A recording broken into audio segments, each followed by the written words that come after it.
Bien, hermanos, pues estamos en nuestro estudio de la carta de Efesios. Como repaso, esta carta fue escrita por Pablo, junto con otras 3 cartas. ¿Desde dónde? Desde la cárcel. ¿Cuáles son las otras cartas que Pablo escribió desde la cárcel? Hagamos Filipenses. ¿Alguien más? Faltan otras 2. Colosenses, falta una. ¿Cómo? Bueno, Efesios, pues es la tercera, pero la otra, falta otra. Ajá. Filemón, muy bien. Exactamente. Efesios, Colosenses, Filemón y Filipenses. Ok, esta es carta. Déjenme aquí. Estamos viendo del versículo 3 hasta el versículo 14, Pablo escribiendo una misma idea, en un mismo párrafo, en un mismo momento.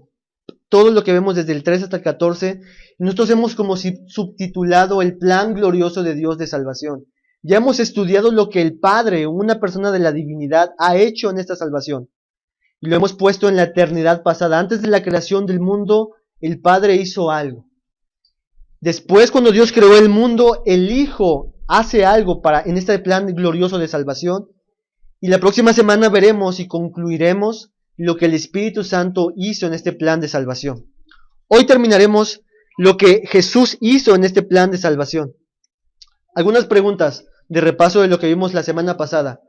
¿Cuál es el propósito de Dios conforme al versículo 10 de Efesios? Vayan. ¿Cuál era el propósito que vimos conforme a Efesios capítulo 1, versículo 10? Ajá.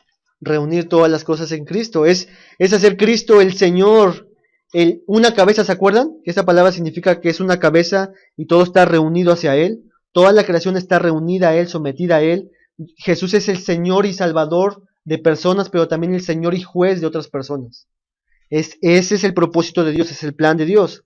Siguiente pregunta. ¿Cómo era este propósito o plan para todo el mundo conforme al versículo 9? Ok, ya la hermana no puede contestar. No es cierto, muy bien, no es cierto, hermana. Lo que dice la hermana es muy cierto. Pueden ver sus apuntes si tienen apuntes. Conforme al versículo 9 era un misterio este plan, el que Jesús sea el Señor de todo, el que sea una cabeza y que sea reunidas a Él todas las cosas, era un misterioso plan de Dios. ¿Y qué es lo que hizo Dios con algunas personas conforme al versículo 8? La hermana sí sabe, pero ahorita vamos a ver si alguien más se acuerda. Efesios capítulo 1, versículo 8, ¿qué es lo que hizo sobreabundar para con nosotros Dios? Para entender todo esto.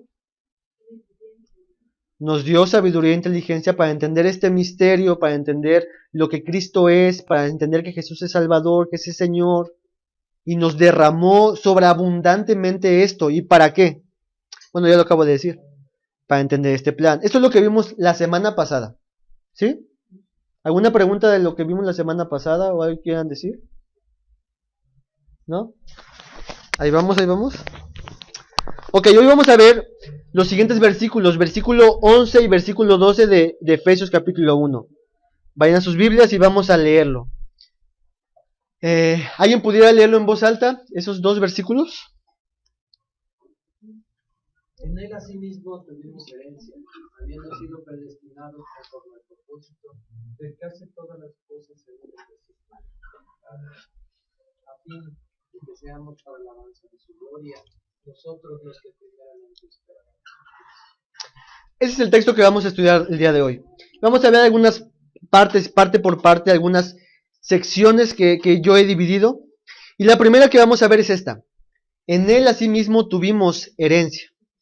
Recordemos, ¿de quién estamos hablando cuando nos referimos en él? A Cristo Jesús. Estamos hablando de que Jesucristo, estamos hablando en este caso de la persona de Cristo Jesús. ¿Qué es lo que hizo Cristo en el versículo 7? Una de las cosas que hizo Cristo en el versículo 7. Ahí tienen sus Biblias, sus apuntes. Hermanos, redención. ¿Otra cosa que hizo Jesucristo? Perdón de pecados. Exactamente, derramó su sangre. Muy bien. Versículo 8 nos dice, lo puse con esta forma, nos dio iluminación espiritual. La redención de Cristo posibilitó el que Dios poder iluminar a personas respecto a este gran misterio de salvación. Y en el versículo 11, ¿qué es lo que hizo Cristo? Muy bien. Versículo 11 es herencia. Cristo nos ha redimido, nos ha perdonado de pecados. En Cristo Jesús tenemos iluminación espiritual.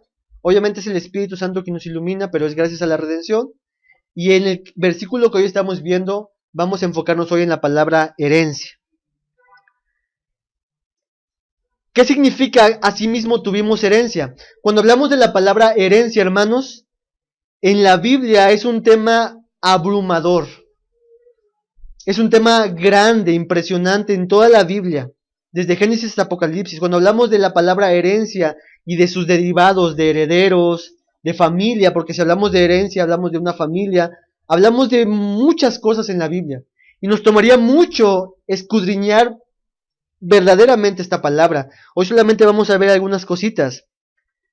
¿Qué significa, hermanos, herencia? ¿Qué viene a tu mente cuando mencionamos la palabra herencia? ¿Alguien? ¿Osbert? Dinero. Estamos hablando de alguien que me va a dar dinero. ¿Qué más? ¿Regalo, hermana?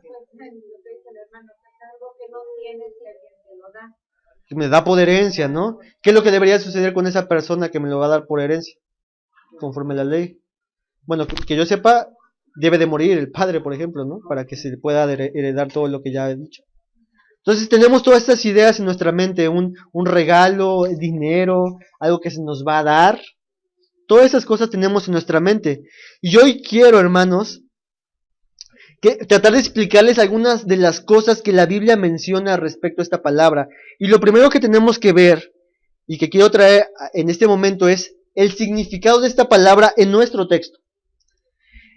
Efesios capítulo 1, versículo 11 dice, en él asimismo tuvimos herencia. Esta palabra procede del griego clero. Aquí tenemos a nuestro lingüista en griego. Clero, ok, clero. Y lo que significa primariamente esa palabra es echar suertes o elegir por suertes y luego asignar una porción. Echar suertes y luego el que le tocó la suerte le asignaba esa porción. Eso es lo que significa esa palabra. En la Biblia, el echar suertes era algo muy común, tanto con los judíos como con los romanos. Por ejemplo, en Mateo 27:35 vemos a Jesús que sus ropas fueron echadas en suerte para ser repartidas entre los romanos. Los romanos lo que hicieron era, de alguna forma, hacer alguna clase de juego de suerte para poder saber quién se iba a quedar con sus ropas. ¿Sí? Entonces, por eso, bueno, dime. ¿es por eso que el cristiano no cree en la suerte? Ok, es lo que vamos a ver ahorita. Muy buen tópico. Ahorita vamos a ver eso. Pero esta palabra de echar suertes era algo habitual en las culturas, tanto romanas como los judíos. Vamos a ver un texto, por ejemplo. Levíticos 16:8. ¿Alguien lo puede buscar? ¿Alguien busca Josué 18:6? Y 1 Corintios 26:13. Ok, Levítico, ¿verdad? Levítico, escuchemos. Y echará suertes a Aarón sobre los dos machos cabríos, una suerte por Jehová y otra suerte por Hazazel. Ok, ¿quién está mandando eso de echar suertes? Dios mismo. Entonces Dios aprueba los juegos de azar y lo vamos a ver. En este contexto el punto es de que Dios designó y decidió la asignación, porque hagan de cuenta que en el día de la expiación, en Levítico capítulo 16, se llevaban dos corderos, dos machos cabríos. Y uno de ellos se le iba a cortar la cabeza para derramar su sangre, y otro de ellos se le iba a abandonar en el desierto a que se perdiera. Algún día explicaremos todas esas partes.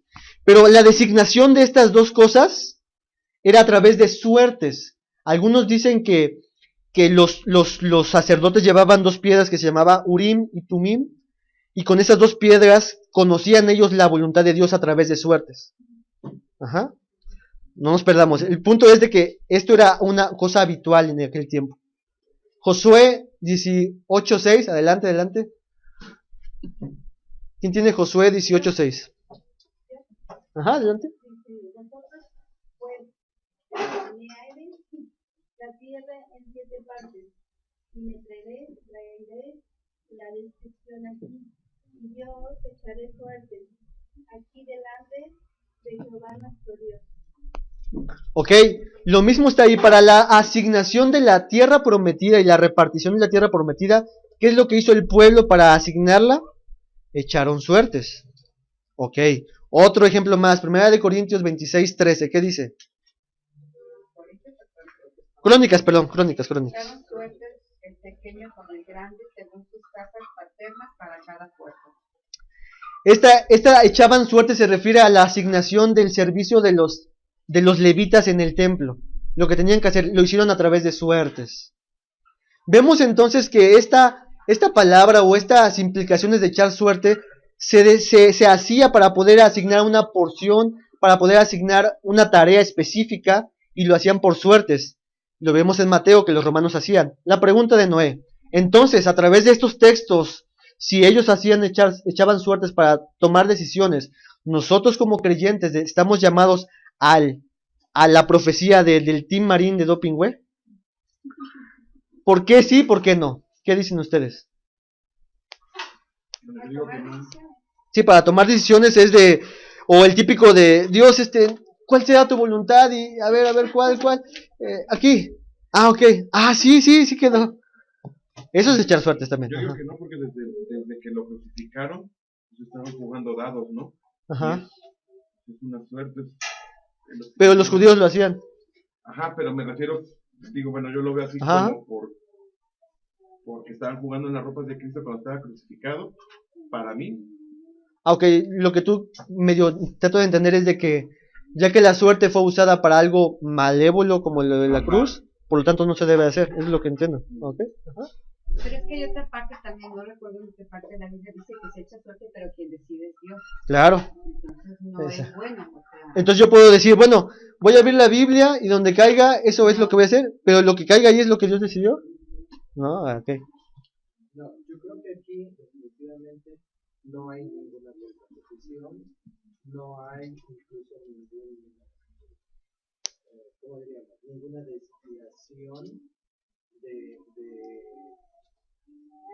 pues yo diría, de la convicción que debemos enarbolar todos los creyentes. ¿Qué convicción? La convicción de que tenemos un Dios todopoderoso, número 1. Número 2, de que Él tiene el control de todo, absolutamente de todo, y partiendo de eso, y por lo tanto, el único que tiene el dominio del balón es Él, porque Él tiene ya el camino trazado para cada uno de sus hijos, para cada uno de nosotros. Él sabe perfectamente qué es lo que iba a pasar en nuestra vida en el pasado, qué es lo que está pasando en este momento también en nuestra vida y lo que venga. Exacto, Entonces, es omnisciente. cualquier actitud, cualquier postura o incluso cualquier acción de nosotros que tenga que ver con la muerte es una burla para Dios. Y al mismo tiempo que es una burla, es una afrenta, puesto que quiere decir que no confiamos en Él. Y por lo tanto, estamos también de alguna manera manifestando una opinión equivocada de la fe. Ok. Eso es Muy bien. Sin embargo, lo que acaba de decir usted, yo creo que los judíos lo creían. Todo lo que dijo mi hermano es cierto y algunas cosas que han dicho son verdad. Al punto que vamos entonces es, el creyente puede participar en este tipo de cosas. Conforme a la Biblia, vemos que es evidente que se echaban suertes, pero no tenían la revelación completa, hermanos. Esta fue la revelación progresiva, así como fue como Dios decidió manifestarse a través de estas cosas. Pero hoy, conforme a Hebreos, en los tiempos pasados, Dios había hablado de ciertas maneras, pero ahora en nuestro tiempo ha hablado a través del Hijo. Nosotros tenemos la revelación completa, nosotros ya no estamos buscando saber de manera de azar o por suerte cuál es la voluntad de Dios, porque ya la tenemos escrita, hermanos. Tenemos aquí la palabra de Dios y la suficiente. Dice 2 Timoteo que toda la palabra es inspirada por Dios y útil para todo lo que necesitamos para nosotros. Así que no debemos ir buscar más allá de eso, porque estaríamos yendo, como dice el hermano, diciendo, es que tú no eres soberano, tú no eres todo lo sabes y etcétera. Entonces, el punto al que voy es, ya no podemos hacerlo así, porque la Biblia nos dice constantemente de que ya tenemos la palabra profética más segura, la que hacemos bien meditar como antorcha que alumbra en la oscuridad. ¿Querías decir, alguien quiere decir algo? A ver, Mariana, ajá. Primero tú, Mariana, creo que habías levantado la mano. Bueno, el tema es que tenemos que relacionar con la palabra de progreso, porque la tengo muy grabada, porque justo hablaste en la clase pasada sobre el tema del proceso mental que va siendo el evangelio en la revelación de la cruz. Entonces, el progreso también está relacionado con nuestros actos en el tema de decisiones diariamente, que va en la relación del contexto en el que vivimos, porque en nuestro contexto está todos nuestros roles, ¿no? Y justo es el tema que comentaba el hermano sobre cómo en esta parte de que nos enfrentamos a situaciones cotidianas tan simples, pero donde hay tomas de decisiones, donde justo ahí es donde el evangelio de la cruz es el que tiene que ser manifestado todo el tiempo en el sentido de esta herencia que es él, porque no nada más creo yo que es una herencia sobre directamente el paraíso, sino que es una herencia también en cualidades,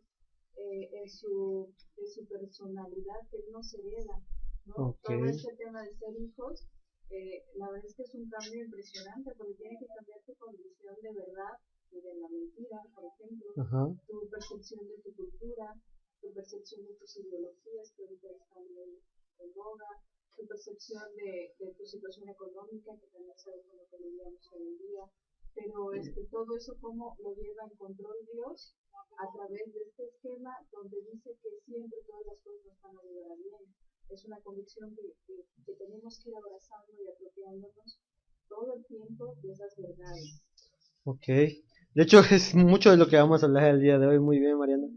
Tania, por último. Pues bueno, yo entiendo todo, creo que no todo lo que explicaron, pero por ejemplo, de los levitas siento que fue más no es no confiar en Dios, sino como para hacer algo justo, no privilegiar a nadie.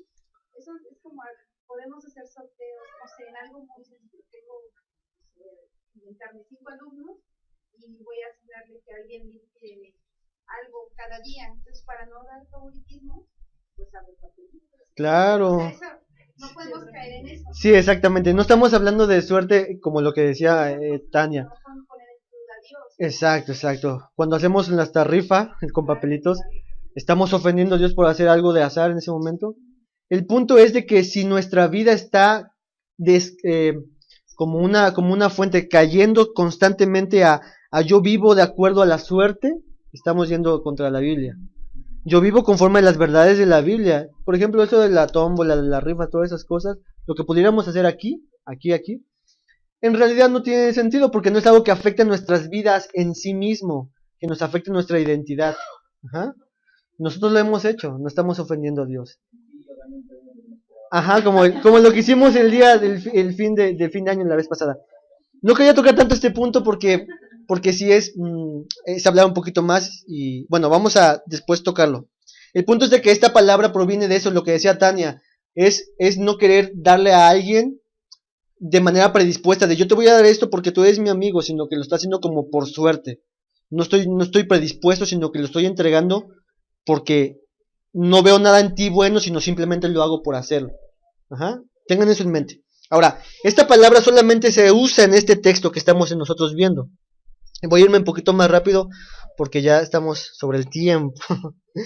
Ok, vamos a ver cómo esta palabra de herencia, yo la agrupé en dos partes. En el Antiguo Testamento, lo que Dios adquiere como su herencia, que es algo que decía Mariana, y lo segundo es lo que el hombre tiene como su herencia. Vamos a ver que en la Biblia, en el Antiguo Testamento, estas dos ideas están mencionadas en el Antiguo Testamento. Dios adquiere algo como su herencia y el hombre tiene algo como su herencia. Vamos a ver el primer punto. Lo que Dios adquiere como su herencia. El primer punto es de que aquello que Dios elige, es considerado como su herencia, su porción, lo que le corresponde a Él. Dios elige algo y eso que elige, Él lo considera como su herencia. Vamos a ver algunos textos. Deuteronomio 7:6. Nada más vamos a ver ese texto. Deuteronomio 7:6, alguien puede buscarlo. Y después alguien me busca Deuteronomio 4:20. Deuteronomio 7:6. Y alguien me busca después. Ahorita vamos a ver la siguiente cita. Deuteronomio 4:20. Estamos viendo que lo que Dios escoge es tomado como su heredad, su porción, lo que le corresponde a Dios. Y eso fue lo que Dios eligió. ¿Alguien quiere leer? Porque tú eres pueblo santo para Jehová tu Dios. Jehová tu Dios te ha escogido para ser un pueblo especial, más que todos los pueblos que están sobre la tierra. Dios escogió un pueblo, el pueblo de Israel. Y dentro de ese pueblo está un remanente que también escogió. Entonces, eso que Dios escogió es llamado su herencia y lo vamos a ver. Luego pueden buscar en su casa Deuteronomio 26:18. Pero eso que Dios escoge es aquello que Él redime y eso llega a ser su heredad. Deuteronomio 4:20, ¿quién lo buscó? Ajá. Pero a vosotros Jehová os tomó y os ha sacado del horno de hierro, de Egipto, para que seáis el pueblo de su heredad, como en este día. Estamos hablando como en el Antiguo Testamento, cuando hablamos de herencia, también nos referimos a lo que Dios ha tomado como herencia. Dios eligió a su pueblo Israel, y cuando Él quiso liberarlos, Él los redimió del pueblo de Egipto, los hizo su pueblo y llamó conforme a ese texto a ese pueblo su herencia. El pueblo de Israel es herencia de Dios porque fueron escogidos por Dios y redimidos por Dios. ¿Ven el punto? Ahora, con respecto a nosotros, lo que el hombre, o en este caso en el Antiguo Testamento, tiene como su herencia. Lo primero que obviamente vemos conforme al panorama de la Biblia es de que Dios prometió a Israel una heredad, una tierra como su herencia, la ciudad o la región de Canaán. Esta era la heredad del pueblo de Israel. Y eso nos lo dice Deuteronomio 4:21, que por ahí estaba cerca. ¿Quién estaba cerca? Y Jehová se enojó contra mí por causa de ustedes, y juró que yo no pasaría el Jordán, ni entraría en la buena tierra de Jehová tu Dios te da por heredad. ¿Qué le dio por heredad al pueblo de Israel? La tierra.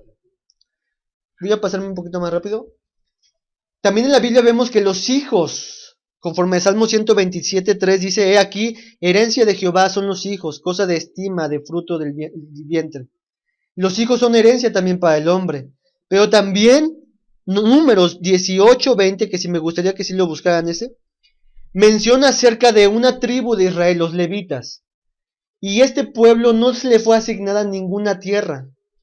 Y vamos a ver lo que dice Números 18:20.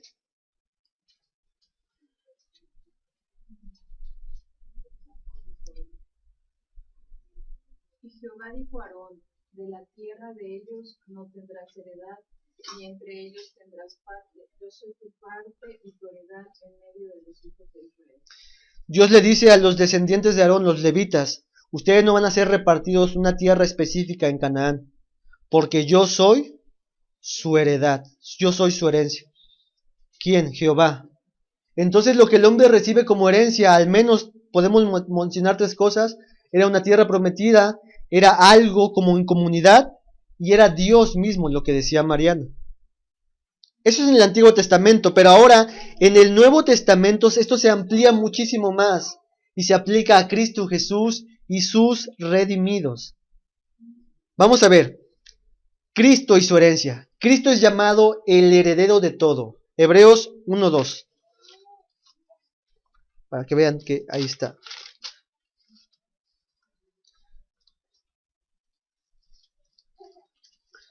Hebreos 1:2. ¿Qué nos dice?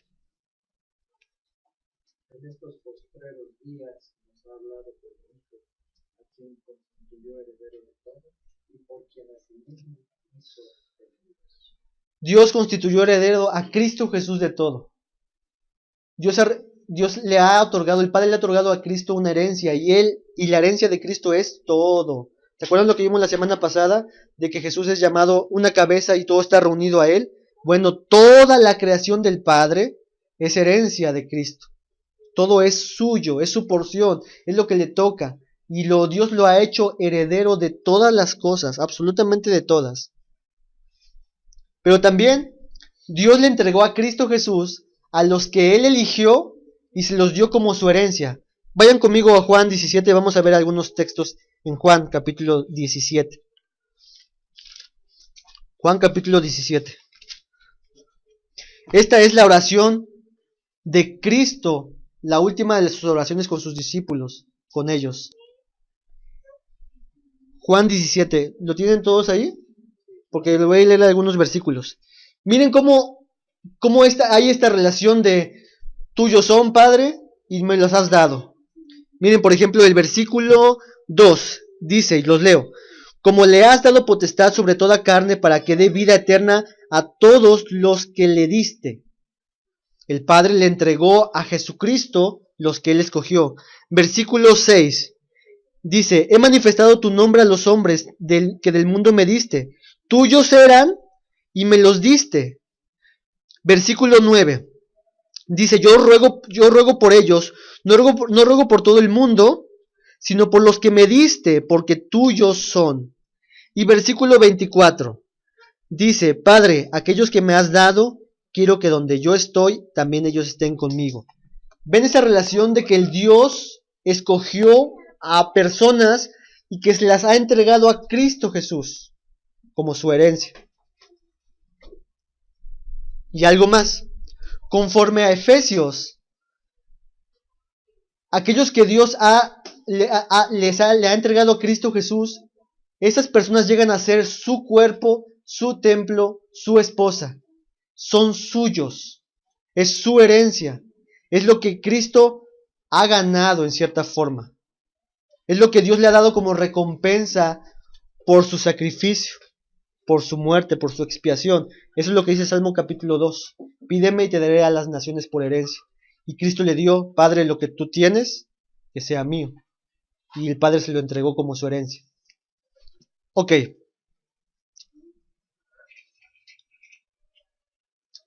Pero ahora pasemos a los redimidos y su herencia en el Nuevo Testamento. Lo primero, obviamente, y que no vamos a estudiar el día de hoy, es de que cuando mencionamos cuál es la herencia de los redimidos, se refiere al cielo, a estar con Cristo Jesús, a las mansiones eternas. Se refiere a cielos nuevos y tierra nueva, se refiere a una familia nueva. Esas son la herencia de Cristo, de los redimidos. Pero también los redimidos, su herencia es Cristo mismo. Esa es su herencia. Quiero que vean, por ejemplo, el Salmo 16:5, que dice: Jehová el Señor es la porción de mi herencia y de mi copa, tú sustentas mi suerte. Salmo 73:23 dice: mi carne y mi corazón desfallecen, mas la roca de mi corazón y mi porción es Dios para siempre. Cuando hablamos de porción, hablamos de herencia. Lo que me corresponde a mí, lo que me ha tocado a mí, dicen los salmistas, eres tú. Tú eres mi porción, tú eres mi herencia, tú eres lo que Dios me ha dado, tú eres lo que yo deseo. Esto era lo que los levitas tenían. Jehová era su herencia. Y ahora los cristianos, los redimidos, podemos decir como los salmistas: Jehová es mi herencia, el Señor es mi herencia, Él es mi porción, es lo que me toca, es lo que se me ha dado. Como decía nuestra hermana Constantina, lo que se nos da. Ahora, para mí esto fue como complicado tratar de explicar todo esto, porque en cierta forma el texto podemos traducirlo de estas dos maneras. En él asimismo tuvimos herencia, se refiere a que poseemos las cosas que Dios tiene, el cielo es nuevo, tierra nueva, todas esas cosas, pero también podemos traducirlos como en él asimismo fuimos hechos una herencia. No solamente somos herederos, sino que fuimos hechos su herencia. ¿Sí ven el punto? La diferencia en la que quiero irnos. Mira lo que dice este comentarista. Piensa en el precio que Dios pagó para comprarnos. ¿Qué es lo que Dios hizo para comprarnos? Su sangre, Efesios capítulo 1:7, y hacernos parte de su herencia. Dios Hijo es el regalo de amor del Padre hacia nosotros. Es lo que Dios nos entrega como nuestra herencia. Pero nosotros somos el regalo de amor de Dios Padre hacia su Hijo. ¿Sí ven este punto? Entonces, Dios, lo más preciado que tenía en el cielo era su Hijo Jesucristo. Y nos los da como nuestra herencia, Cristo Jesús. Pero también el regalo de amor del Padre hacia su Hijo fue darle a aquellos que había escogido, a Cristo Jesús. Hermano. Como Él para nosotros y nosotros. Exactamente, hermana. Exactamente. Usted acaba de decir algo de lo que iba a decir al final. En Cantares se dice, hablando del esposo con la esposa, yo soy tuyo y tú eres mío. Esa es la misma expresión. Cuando hablamos de esta palabra de herencia, estamos hablando de que yo soy tuyo, yo soy tu regalo del Padre hacia ti, y tú eres mi regalo hacia mí. Y eso, hermanos, es maravilloso, hermoso. Hablar de este tema de la herencia debe capturar totalmente nuestra atención, como lo que dijo nuestra hermana. Yo soy suyo y él es mío. Ese es nuestro regalo, esta es nuestra herencia. Como forma de aplicación, ¿qué es lo que más deseas en este mundo, hermano, amigo, persona que nos escuchas? ¿Qué es lo que más deseas en este mundo? ¿Qué? Porque eso que tú que más deseas es lo que determinará cómo vives hoy, mañana y en la eternidad. ¿Es Cristo tu herencia? ¿Estás satisfecho al saber que Cristo es tu herencia? ¿O dices, sí, qué bueno que Cristo es mi herencia, pero también que mañana salud, y que mañana un trabajo, y que mañana una familia? Porque aunque sí Cristo es muy bueno, pero también necesito otras cosas. ¿Qué es lo que más deseas? ¿Estás satisfecho con saber que Cristo Jesús es tu herencia? ¿Estás satisfecho saber de que Dios mismo, lo más preciado del cielo, fue lo que te otorgó como tu herencia, que es Cristo Jesús? ¿Estamos satisfechos en eso? Si eres como yo, en algunas veces no nos sentimos satisfechos con Dios. Queremos otras cosas más que Cristo Jesús. Yo muchas veces me he encontrado con eso. No deseo a Dios. Yo quiero algo de Dios, pero a veces no necesariamente a Dios. Y no solamente estoy no satisfecho con Dios. Y eso es pecaminoso. Mira, por ejemplo, lo que el salmista escribe en los salmos que leímos. ¿A quién tengo yo en los cielos sino a ti? Y fuera de ti, nada, nada deseo. Este es David, teniendo su reino, riquezas, prosperidad, estabilidad ya en su gobierno, y él dice, aunque todas esas cosas me falten, yo solamente deseo una cosa. Si es algo que está fuera de ti, no lo quiero, yo te quiero a ti. Y después empieza a decir nuestro texto, tú eres mi porción, tú eres mi herencia. Es lo que más quiero, lo que más anhelo. Así que, hermanos, preguntémonos, ¿qué es lo que más deseamos en este mundo? Pero continuemos con nuestro versículo. En él asimismo tuvimos herencia, habiendo sido predestinados conforme al propósito del que hace todas las cosas según el designio de su voluntad. ¿Cómo llegamos a ser su herencia o ser herederos? El texto nos dice, habiendo sido predestinados. ¿Cuál es la palabra en griego para predestinados? Lo dijo Mariana, ¿se acuerdan? Por ahí va.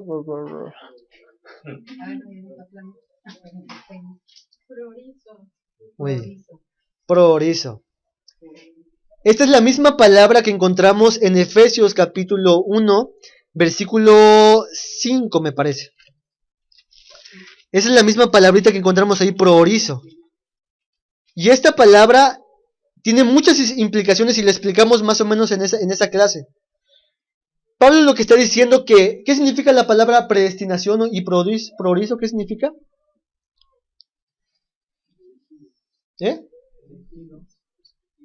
Ajá, pero más específicamente predestinados, ¿a qué se refiere? Escogidos desde antes. Pero la palabra prorizo significa que él fijó un destino con anticipación.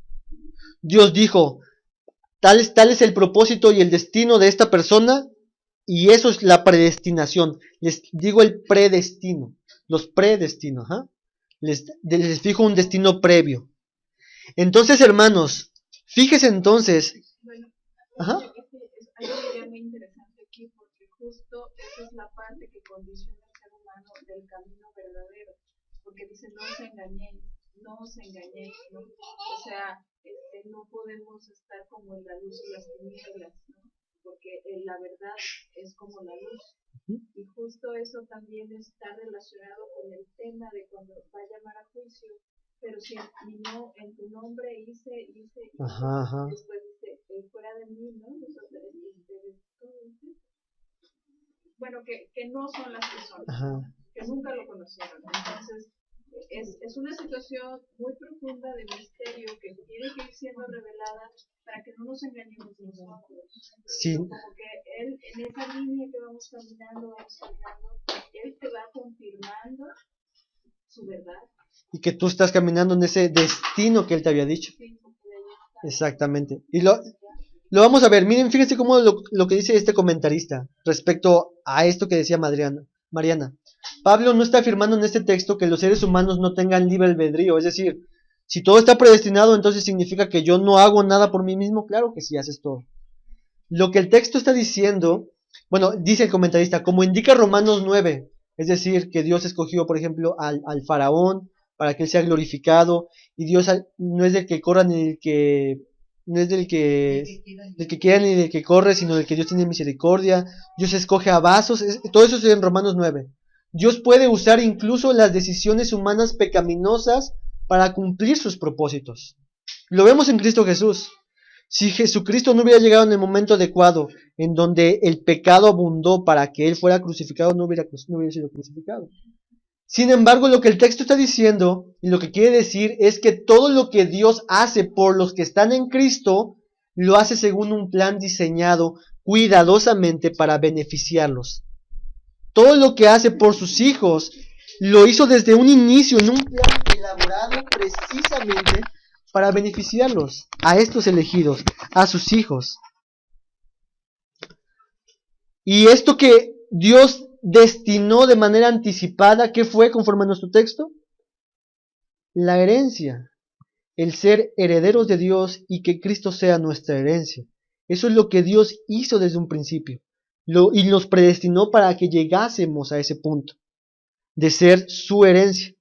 Así que Pablo quiere dejar muy en claro en estos textos que esto fue un propósito de Dios, la Trinidad obrando y operando para lograr sus propósitos que ya se había propuesto desde antemano. Miren, por ejemplo, en ese mismo texto que estamos en Efesios 1:11, estas palabras, conforme a su propósito, es decir, en conformidad a su deseo, a su intención, es que llegamos a tener esa herencia. No es como nosotros que, ¿cuántos de ustedes se han propuesto bajar de peso? O dejar de comer tal cosa, o levantarse temprano y correr, o cualquier cosa.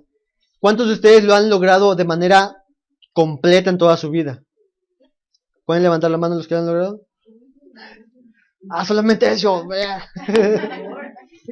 La verdad es que muchos de los propósitos que nos hacemos nosotros, nuestros deseos, no los alcanzamos por múltiples factores. Puede ser porque nosotros nos desanimamos, o puede ser que algo externo impidió que pudiéramos hacer esos propósitos, o que nos engañaron con las recetas para bajar de peso, y no alcanzamos el propósito. Pero para Dios, su propósito no es frustrado, no es como el de nosotros. No hay circunstancia fuera de Él que evite que llegue ese propósito a cumplirse. Lo que Dios se ha propuesto hacer, eso es lo que se va a hacer, y lo completa. Nuestro texto también dice que Él hace todas las cosas. Cada circunstancia solamente colabora para la realización de ese propósito, ese deseo. Esta palabra de hace viene de la palabra energón, que se traduce como energía.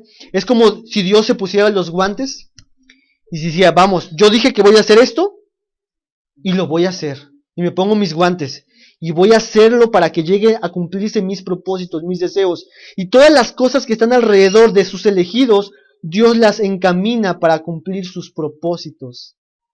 Dios está trabajando en sus elegidos, en sus hijos, no solamente en la salvación, sino en toda su vida. Y alguien podría decir, ¿cómo es posible? Pues yo era un pecador, Pablo podría haberlo dicho, yo era un asesino, yo era una persona religiosa, yo era un erudito, yo era tal cosa, yo no merecía nada de estas cosas. Pero cada una de estas cosas que Pablo tenía e hizo eran solamente parte de Dios en su trabajo con Pablo para llevarlo a su propósito de salvarlo. Pablo, en el momento indicado, caminó rumbo ¿a dónde fue? Con cartas para matar a los cristianos. A Damasco, con esas cartas, y Dios le decía, antes de que Pablo naciera, yo te voy a esperar ahí, y todo lo que tú has vivido solamente va a ser para mi causa, para mi gloria. Toda tu maldad, todas tus enfermedades, todas tus circunstancias malas, cualquier cosa que tu vida ha pasado, yo lo voy a encaminar para que tú llegues a conocerme. Porque yo me he propuesto ponerme mis guantes y yo dije que te voy a salvar y te voy a salvar. Todas las cosas que Dios hace con sus elegidos, los hace Dios mismo, su propósito, y lo logra hacer. Pero nuestro texto también continúa diciendo según su designio.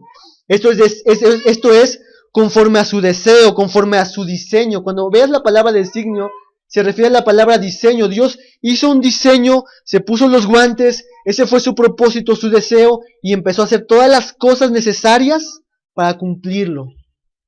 Él nos envió la enfermedad necesaria, nos envió las circunstancias necesarias, hicimos actos pecaminosos necesarios, todo Dios lo usó y lo encaminó para que tú y yo pudiéramos conocerle. Ese fue su diseño, su designio. Y al final termina este texto diciendo su voluntad, según el designio de su voluntad. Todo fue realizado activamente por su santa y perfecta e inmutable, inquebrantable y soberana voluntad. Perdón, hermano, entonces, por ejemplo, cuando nosotros hablamos a alguien de Señor, y no nos hace caso, no está todavía en esa persona la voluntad del Señor, que no quieren conocer del Señor, no quieren hacer caso, es voluntad todavía del Señor de esa parte, ¿no? Porque yo entiendo que se dice también que endureció el corazón del faraón para no dejar salir a los hijos. Ajá. O sea, el mismo Dios endureció el corazón del faraón. Ajá. Entonces, yo me pregunto, cuando nosotros le hablamos a alguien del Señor y no quiere saber nada del Señor, es porque pues no es la voluntad todavía de nuestro Señor. Si se da cuenta, hermana, este texto no nos llama a preguntarnos acerca de los demás, sino vernos lo que Dios hizo con nosotros, con sus hijos. Exactamente, aquellos que Dios ha llamado, este es un texto para ellos. Mira lo que Dios ha hecho contigo. Nuestra labor con las personas que no conocen a Dios es predicarles el Evangelio, porque no sabemos lo que Dios puede hacer con ellos. Ajá. Nosotros somos los efesios. Exactamente, nosotros somos los efesios. Los que ya creen. Exactamente, esto es para el creyente, para que vea lo que Dios ha hecho en el creyente. Y como Pablo inicia diciendo, para que digamos, bendito sea el Dios y Padre por lo que Dios hizo. Porque yo era esto, y yo era un adúltero, y yo era un mentiroso, y yo era un religioso, pero todas estas cosas Dios las fue sumando así como un ladrillo para llevarme al punto de conocerle. Y eso es maravilloso. Entonces, cuando hablamos de que Dios endureció el corazón de Faraón, significa que Dios lo abandonó a sus deseos. No es que Dios haya dicho, no vas a creer, sino simplemente Dios dijo, haz lo que tú quieras. Y lo dejó en sus deseos. Entonces, nuestra labor con las personas que no creen en Cristo Jesús es predicarles el Evangelio, orar por ellas, llevarlas una y otra vez el Evangelio, para que Dios pueda hacer lo que nosotros hizo con nosotros. Y cuando ellos encuentren a Cristo Jesús, poderle decir, mira, ¿sabes qué? Tu vida no inició aquí, sino fue diseñada desde antes. Entonces da gloria a Dios por lo que Dios hizo. Ok, si se dan cuenta, hermanos, todo esto desemboca en saber que Dios es absolutamente soberano. ¿Qué de esto hicimos nosotros? Nada. Y qué bueno, porque si no podemos levantarnos temprano para ir a correr, o dejar de comer tal o cual circunstancia. Si no podemos con nuestros propósitos y deseos aquí en este mundo. ¿Se imaginan si Dios nos dijera, se trata de ti, se trata de tu esfuerzo para alcanzar a ser salvo? Estaríamos totalmente perdidos, pero nuestro Dios es soberano. Adelante, One. Nuestro Dios es soberano. Mira, aquí hay una silla por si quieres. Sí, tenemos un Dios, hermanos, infinitamente soberano, poderosísimo, porque nosotros íbamos camino a la destrucción y Dios dice, detente, y he trazado tu destino y te voy a salvar. Es maravilloso, hermanos. Dios se propuso entonces salvar y poner los guantes para trabajar en todo esto y alcanzó sus propósitos. Y cuando hablamos de salvación, hermanos, no lo reduzcamos solamente al hecho de que Dios me perdonó de pecados, que eso es salvación. Acuérdense de esta fórmula. Somos salvos en 3 formas: en el pasado, en el presente y en el futuro. Dios nos salvó del pecado, de la condenación. Dios nos está salvando hoy del pecado para mortificar el pecado. Y Dios nos salvará en la eternidad del pecado. Nos salvó en el pasado, en Cristo Jesús, cuando nos arrepentimos y fuimos a Él. Nos salva en el presente, esto es santificación. Estamos siendo santificados, siendo salvados de nuestro pecado remanente. Y en la eternidad, cuando Él venga o cuando muramos, seremos salvados completamente del pecado que habitaba en nosotros. Y es lo que dice 1 Corintios capítulo 15. ¿Dónde está, oh muerte, tu aguijón? Está vencido, porque el pecado ha sido exterminado de tu vida. Fuimos salvados, estamos siendo salvados y seremos salvados. Y esto es lo que Dios hizo en este plan, en esta predestinación. Dios no solamente propicia la salvación o da la posibilidad de ser salvos, sino que Dios asegura la salvación de sus hijos. Nuestros hermanos arminianos creen que una vez que Dios salva, Dios es como que en la cruz de Cristo, Dios da la posibilidad de que la gente fuera salva. Pero no, en la cruz de Cristo, Dios aseguró la salvación de los que había elegido. Eso es totalmente diferente. Es por eso, hermanos, que ante todas estas cosas podemos decir como Pablo en Romanos 8:28, y sabemos que los que aman a Dios, todas las cosas les ayudan a bien. Romanos 8:31, si Dios es por nosotros, ¿quién contra nosotros? Romanos 8:29, ¿quién me podrá separar del amor de Dios? Nada. Porque tenemos a este Dios soberano que ha predestinado todas estas cosas para nuestro bien. Todo esto es logrado a través de la obra trinitaria de Cristo, de Dios, el Padre. Yo quiero que vean algo interesante que noté. Vayan a Efesios capítulo 1. Y miren cómo este plan que Dios se propuso lo realizó en la obra de Cristo Jesús. Fíjense cómo Pablo usa, inspirado obviamente por el Espíritu Santo, esta forma. Versículo 4. ¿Qué es lo que el Padre se propuso hacer y qué es lo que hizo el Padre? ¿Nos escogió para qué? Versículo 4. ¿Nos escogió para qué? Para que fuésemos santos y sin mancha. ¿Cómo lo logró? Versículo 7. En quien tenemos redención por su sangre, el perdón de pecados.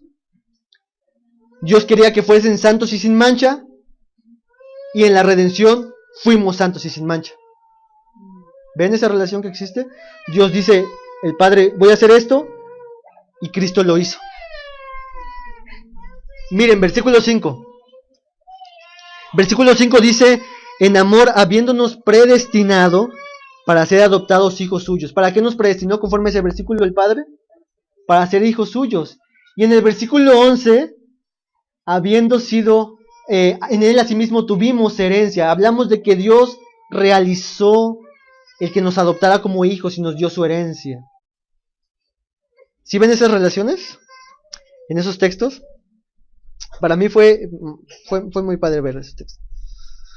Pero nuestro texto continúa y espero poder terminar el tiempo. Efesios 1:12. A fin de que seamos para alabanza de su gloria. Hermanos, ¿cuál es el fin supremo de Dios?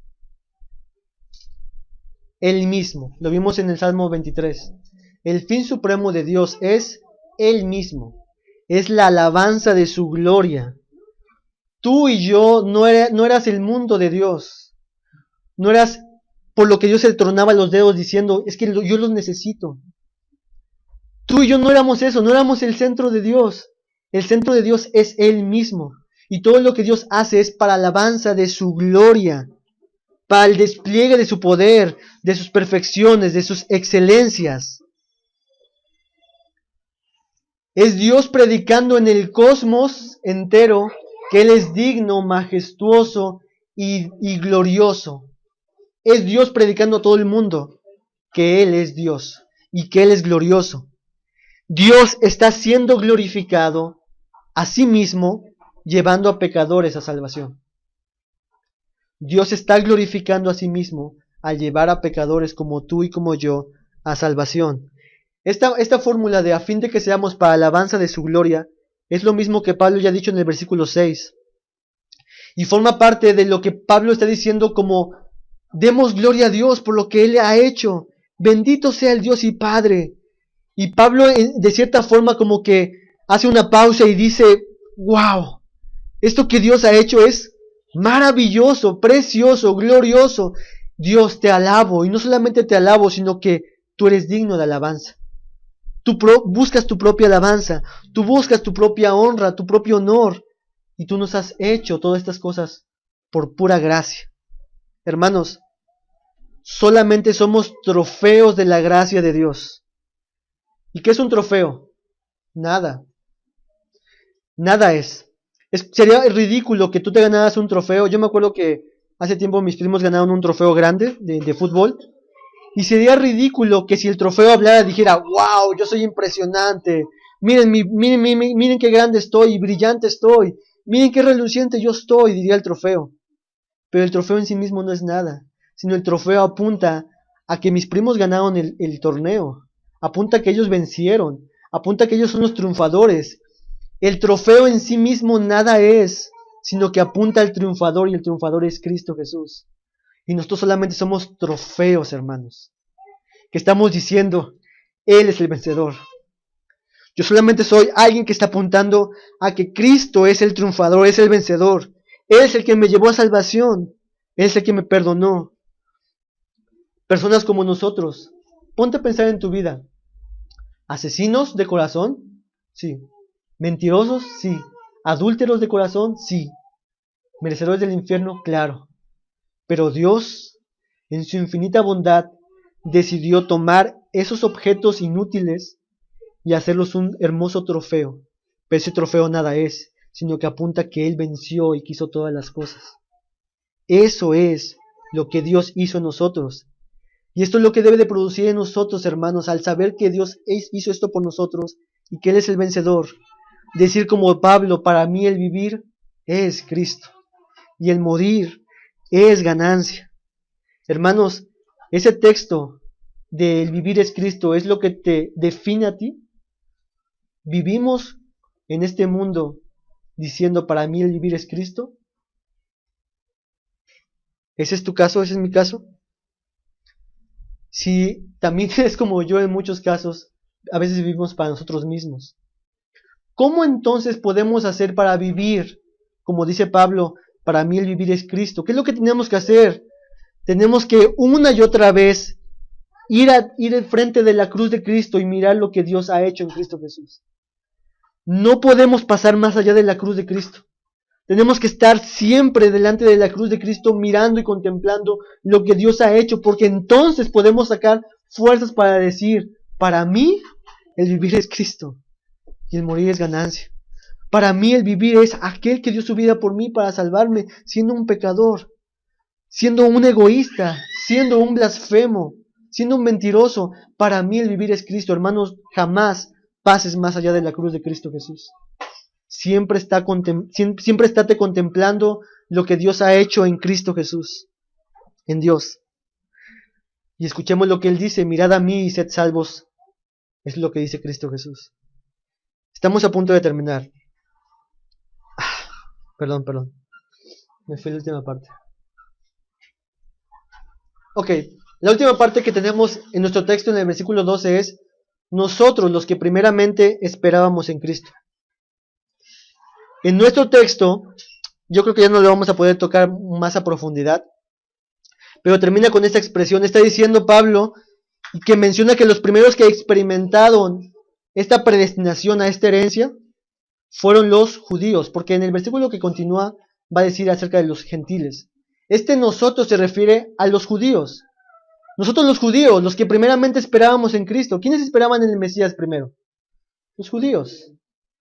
Génesis capítulo 3, versículo 15, se anticipa a ese Mesías.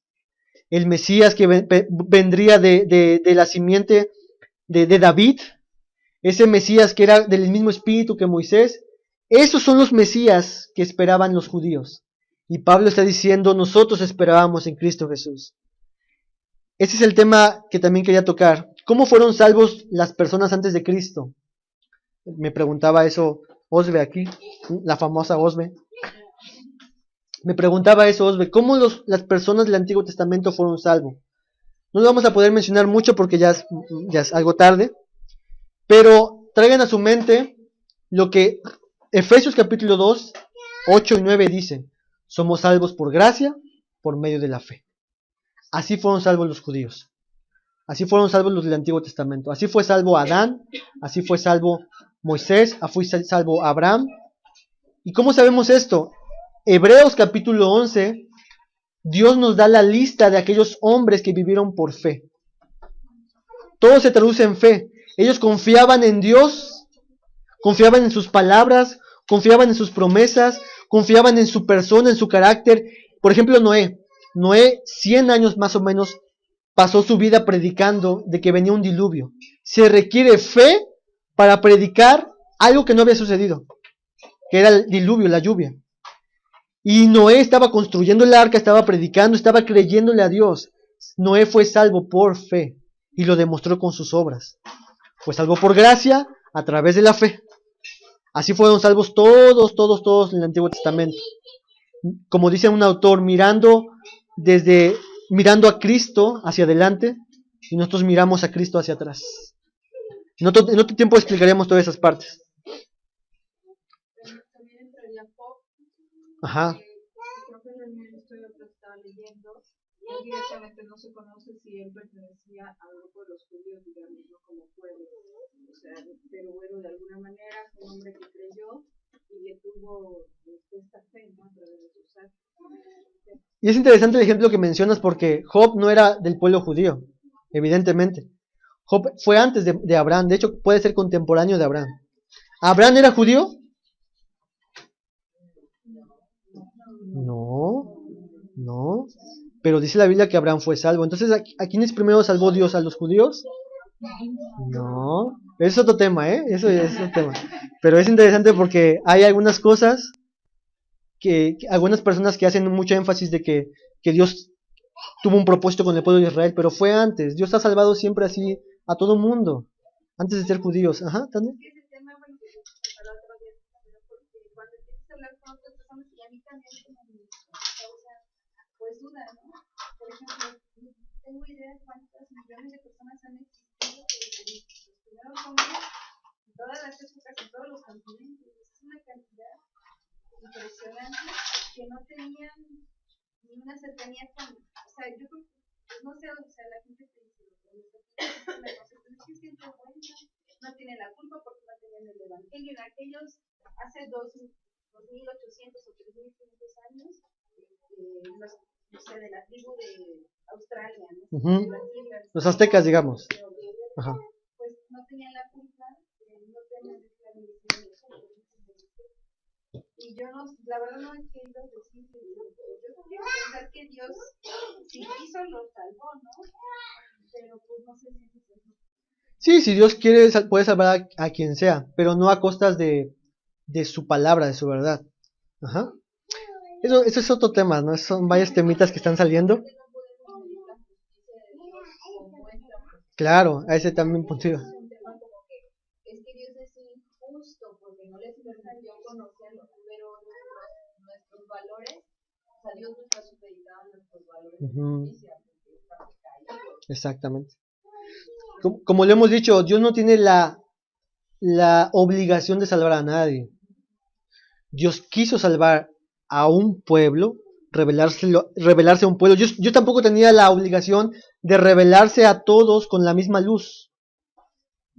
Yo no tenía, pero Dios quiso revelarse y construir a un pueblo, el pueblo de Israel, para mostrar en él su misericordia y que este fuera el boom para todos los demás pueblos. Pero como tú dices, eso es un tema más profundo y todas esas cosas, y tiene sus respuestas. La Biblia no nos da. Perdón, hermano, pero también en Romanos dice Pablo que no tenemos justificación porque se ha dado a revelar en la ley. Exactamente. Dios no se dejó sin testimonio, no fue como que Dios se ocultó de ellos y dijo, ay, que no me conozcan para que no sean salvos, no. Dice la Escritura que Dios se reveló en sus atributos invisibles de Dios, su deidad, su poder, su majestad, fueron claramente visibles a través de la creación. Dios se mostró a todos y todos son condenados los que no creyeron en Él por rechazar a ese Dios. Pero es otro tema. ¿Sí? Gente que quiera ponerte en jaque para no creer, vas a encontrar siempre. O sea, siempre vas a encontrar personas oye, ¿pero y qué pasó con tal persona? ¿Pero y qué? Pero es como amigo, siéntate en el remedio que yo te estoy ofreciendo a ti. O sea, olvídate de las personas que pasaron hace 2500 años, ¿no? Nos queremos portar muy altruistas cuando viene este tema de la salvación, ¿no? Y entonces... Y mi hermano y todo eso. Incluso cuando vayamos con eso, ¿no? Y mi hermano será predestinado, o mi papá, mi mamá. El texto no te dice que estés preguntando quién es predestinado o no, sino si tú tienes las marcas de ser predestinado, si tú tienes las marcas de ser salvo. ¿No está bien? Y si tú tienes estas marcas, entonces alaba a Dios. Ese es el punto. Ajá. Entonces, vamos a pasar a un... ¿Mande? O sea que esto ya no te voy a... después, ahorita que terminamos la clase, terminemos haciendo ese mini resumen. En él asimismo tuvimos herencia, habiendo sido predestinados conforme al propósito del que hace todas las cosas según el designio de su voluntad, a fin de que seamos para alabanza de su gloria, nosotros los que primeramente esperábamos en Cristo. Hermanos, Dios hizo un plan. Este plan lo hizo desde la eternidad pasada, desde antes de la creación de todas las cosas que vemos. Y Él eligió a personas específicas para que fueran su herencia, la herencia de Cristo, y nosotros tuviéramos herencia en Él, fuéramos sus herederos. Y lo más preciado de Dios que tiene en el cielo es Él mismo, es Cristo mismo, y es lo que Dios nos ha entregado como nuestra herencia. Nuestra herencia, hermanos, es Cristo Jesús. Como dice la Escritura más adelante, y en Él están escondidas todas las riquezas. Como dice también Colosenses, en Cristo tenemos todas las cosas. Cristo es todo para nosotros. Estamos completos en Él. Este es Cristo Jesús. Podemos decir como nuestra hermana Consti dijo, yo soy suyo y Él es mío.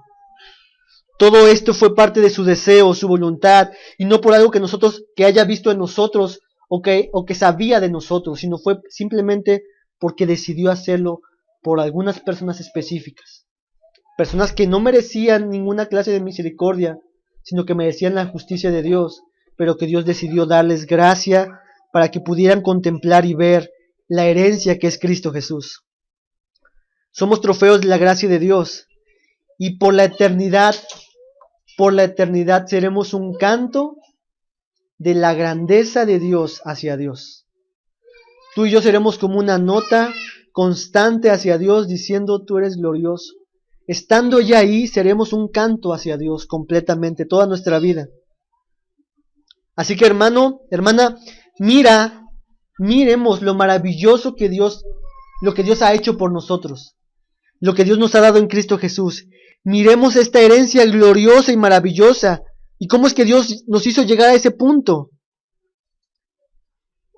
Y entonces, cuando estemos contemplando lo que Dios es, entonces todas las cosas que están aquí en la tierra, cualquier deseo, cualquier pecado, quedará por tierra y diremos como Pablo, para mí vivir es Cristo.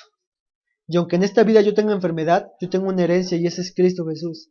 Y aunque esté luchando con tal y tal pecado, yo seguiré luchando porque Cristo es más precioso y más valioso. Él es mi Señor, Él es mi Salvador. Disfrutemos, hermanos, entonces de su presencia, de su compañía. Y entendamos que estos son solamente anticipos. Lo veremos la semana que viene. Anticipos de lo que Dios ha prometido para la eternidad. Si hoy tú y yo disfrutamos y vemos esto glorioso, en la eternidad, hermanos, cuando estemos con Él, tendremos que tener cuerpos glorificados para poder soportar tal gozo, tal deleite en Dios, en Cristo Jesús. Quiero que te lleves, si todo lo que dijimos se te olvidó, quédate con estas dos ideas. Conforme a estos textos, fuimos destinados a ser herederos y nuestra herencia es Cristo, y fuimos destinados a ser trofeos de su gracia y el triunfador es Cristo. Esto es lo que Dios hizo en nosotros a través de Cristo Jesús. Oremos, hermanos. Señor, te damos infinitas, infinitas gracias, Dios. A Pablo le tomó 14 versículos para entonar una canción ante ti de lo grandioso que tú eres, Dios. Nosotros no nos alcanzaría una vida, Señor, para contemplar, para apreciar, para atesorar lo maravilloso que tú eres, lo que tú has hecho en Cristo Jesús.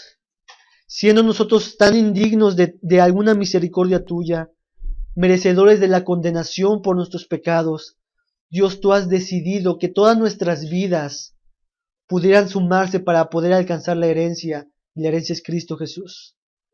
Señor, gracias por este plan que tú has hecho. Gracias por ser tan glorioso y tan soberano, que tú tus propósitos los has llevado a cabo, Dios, y has dado tan gran salvación a los que has propuesto salvar en Cristo Jesús, Señor. Gracias, Dios, gracias, Dios. Ayúdanos ahora en este mundo, en esta tierra, Señor, mientras tú aún no vienes, mientras no muramos, a vivir para ti, a disfrutar de la herencia que tenemos en ti, a estar satisfechos y contentos de lo que tú eres en nosotros, Dios, y lo que nosotros somos en ti. Y poder decir, Señor, yo soy tuyo y tú eres mío. Para mí el vivir es Cristo y el morir es ganancia. Gracias por esta herencia, gracias por hacernos trofeos de tu gracia, y por ayudarnos a poder apuntarte a ti como el triunfador de esta salvación, Dios. Ayuda a mis hermanos, ayúdanos a nosotros a siempre contemplar estas verdades y que tu Espíritu Santo las traiga a nuestras mentes, Dios, y podamos ser animados en cualquiera sea nuestra necesidad y situación en este mundo, Dios. Gracias, Señor, por Cristo Jesús. Amén. Bien, hermanos, pues estamos estudiando la carta de Efesios y como tarea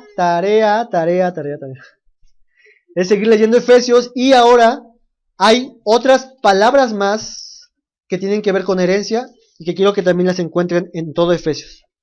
Son 4 veces más que se menciona esta palabra, herencia.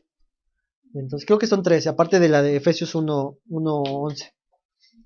Así que búsquenla, subrayenla para que vean sus contextos, cómo está relacionado con lo que vimos.